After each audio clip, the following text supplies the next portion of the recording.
Wala po bang masigabong hiyawan at palakpakan dyan?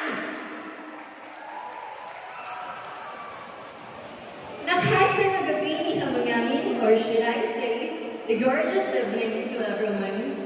The woman standing in front of you is a pattern of love, determination, and perseverance. I am indeed a proud student by day and a worker by night, a graduating student taking a Bachelor of Secondary Education, major in English, and an advocate of inclusive education. It is I, Angela Balina Jimenez, 21, all the way from the home of the Tata Festival and the Lipa Haven of the North, Municipality of Babalug, province of Cagayan. This costume is dedicated to all our hard-working farmers here in Sinait.